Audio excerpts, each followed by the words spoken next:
Welcome back to the channel. 2024 ഹ്യുണ്ടായുടെ first big launch എന്ന് വിളിക്കാവുന്ന വാഹനമാണ് ഏറ്റവും പുതിയ സെക്കൻഡ് ജനറേഷൻ ക്രെറ്റ. സോ എന്തൊക്കെ കാര്യങ്ങളാണ് 2024 ക്രെറ്റയിൽ മാറിയിട്ടുള്ളതെന്ന് നോക്കാം. പുതിയ ക്രെറ്റയുടെ ഡിസൈനിൽ ഒരു എക്സ്റ്റെൻസീവ് റിവിഷൻ തന്നെ സംഭവിച്ചിട്ടുണ്ട്. ഏറ്റവും കൂടുതൽ ചേഞ്ചസ് വന്നിരിക്കുന്നത് ഫ്രണ്ടിലും ബാക്കിലുമാണ്. ഫ്രണ്ട് എൻഡിൻ്റെ ഡിസൈൻ കുറേ കൂടി ബോക്സി അല്ലെങ്കിൽ ആംഗുലർ ആക്കി മാറ്റിയിട്ടുണ്ട്. നമ്മുടെ പഴയ ക്രെറ്റയുടെ ഡിസൈൻ കുറച്ചുകൂടി കർവി ആയിരുന്നു. പക്ഷേ ഈ വണ്ടിയിലേക്ക് എത്തുമ്പോൾ ഫ്രണ്ട് എൻഡ് കുറേ കൂടി എഡ്ജി ആൻഡ് ആംഗുലർ ആക്കിയിട്ടുണ്ട്. അതുകൊണ്ട് തന്നെ കുറച്ചും കൂടി വൈഡ് ആണ് ഈ ഒരു വാഹനം എന്നൊരു ഇംപ്രഷൻ കാണുന്നവർക്ക് തോന്നുന്നുണ്ട്. ഇൻഫാക്ട് ഡയമെൻഷൻസ് നോക്കുമ്പോൾ ആകെ കൂടി കൂടിയിരിക്കുന്നത് ലെങ്ത് മാത്രമാണ്. 30 മില്ലിമീറ്ററോളമാണ് ഓവറോൾ ലെങ്ത്തിൽ വർധന ഉണ്ടായിരിക്കുന്നത്. ഫ്രണ്ടിലെ പ്രധാനപ്പെട്ട ഡിസൈൻ ഹൈലൈറ്റ്സ് എന്ന് പറയുന്നത് ഒന്ന് ആ ഒരു വലിയ പ്രോമിനൻ്റ് ആയിട്ടുള്ള grill design, full width LED DRLs കൂടി കൊടുത്തിട്ടുണ്ട്. പിന്നെയുള്ളത് LED ഹെഡ്ലാമ്പ്സ് ആണ്.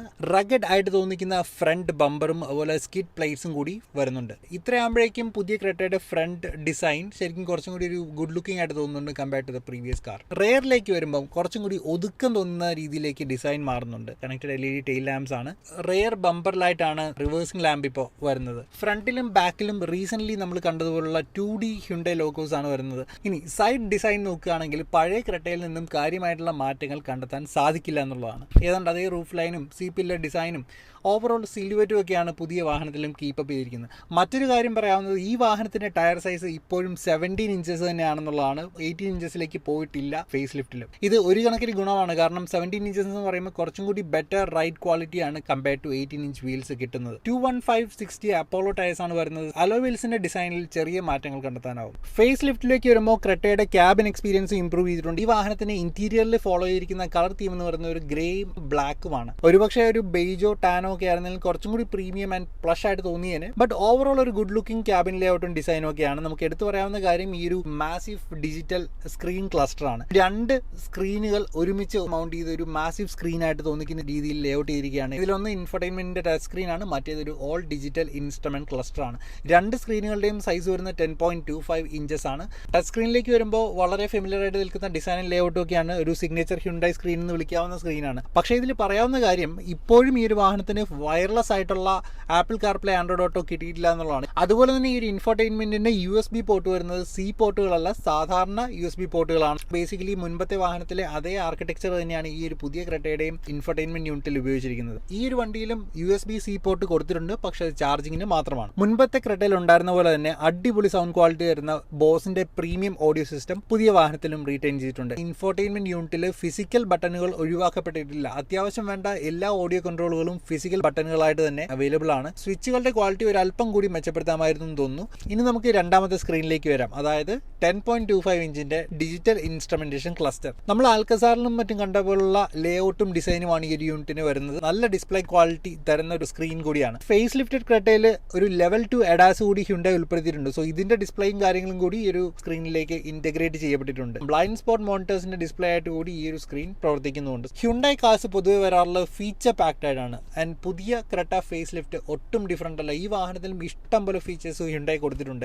ഇൻഫാക്ട് പഴയ ക്രെറ്റയിൽ ഉണ്ടായിരുന്ന ഏതാണ്ട് എല്ലാ കാര്യങ്ങളും തന്നെ ഈ ഒരു വണ്ടിയിലേക്കും ക്യാരി ഓവർ ചെയ്യപ്പെട്ടിട്ടുണ്ട്. ക്രെറ്റയുടെ കാര്യത്തിൽ ഏറ്റവും കൂടുതൽ ആളുകൾ പരാതിപ്പെട്ടിരുന്ന ഒരു ഏരിയ അതിന്റെ സേഫ്റ്റി ആയിരുന്നു. ഈ ഫേസ് ലിഫ്റ്റ് കൊണ്ടുവരുന്ന സമയത്ത് ഹ്യുണ്ടായ് ഈ ഒരു സേഫ്റ്റി ആസ്പെക്ടിനെ വളരെയധികം സീരിയസ് ആയിട്ടാണ് എടുത്തിട്ടുള്ളത്. ഈ വണ്ടിയുടെ സ്ട്രക്ചറിലാണെങ്കിലും അതല്ല ഇതിൻ്റെ അകത്ത് സേഫ്റ്റി എക്യുപ്മെന്റ്സിന്റെ കാര്യത്തിലാണെങ്കിലും അത്രയധികം ശ്രദ്ധിച്ചിട്ടാണ് ഇവർ ഓരോ കാര്യങ്ങളും ഡിസൈൻ ചെയ്തിരിക്കുന്നത്. കൂടുതൽ അൾട്രാ ഹൈ സ്ട്രെങ്ത് സ്റ്റീൽ ഉപയോഗിക്കുന്ന രീതിയിലേക്ക് ഇതിന്റെ കൺസ്ട്രക്ഷൻ മാറിയിട്ടുണ്ട്. അതായത് മുൻപത്തേക്കാളേറെ ടോർഷണൽ റിജിഡിറ്റി ഈ ഒരു വാഹനത്തിന് ഉണ്ടെന്നുള്ളത് വ്യക്തമാണ്. ടോപ്പ് സ്പെക് ക്രെറ്റയിലുള്ളത് ഏതാണ്ട് 70ഓളം സേഫ്റ്റി ഫീച്ചേഴ്സ് ആണ്, ഇൻക്ലൂഡിംഗ് ലെവൽ 2 ADAS. അതായത് ഇതിന്റെ സിസ്റ്റർ കാറായിട്ടുള്ള കിയ സെൽറ്റോസിനേക്കാളും കൂടുതൽ നമ്പർ ഓഫ് സേഫ്റ്റി ഫീച്ചേഴ്സ് ആണ് പുതിയ ക്രെറ്റയിലുള്ളത്. 6 എയർ ബാഗുകൾ, ABS, EBD, tyre pressure monitoring പോലുള്ള പല കാര്യങ്ങളിലും എല്ലാ വേരിയന്റുകളിലും സ്റ്റാൻഡേർഡ് ആയിട്ട് കിട്ടുന്നുണ്ട്. ADAS ഫീച്ചേഴ്സ് വരുന്നത് ഹയർ വേരിയന്റുകളിൽ മാത്രമാണ്. കിയ സെൽറ്റോസിൽ ഈ ഒരു സെയിം ADAS പാക്കേജ് തരുന്ന ഫീച്ചേഴ്സിനേക്കാളും കൂടുതൽ ഫീച്ചേഴ്സ് ഉണ്ട് ക്രെറ്റയുടെ ADAS പാക്കേജിൽ. പക്ഷേ ഇതിന്റെ ഒരു ക്രാഷ് ടെസ്റ്റ് പോലുള്ള കാര്യങ്ങൾ ഇതുവരെയും കഴിഞ്ഞിട്ടില്ല.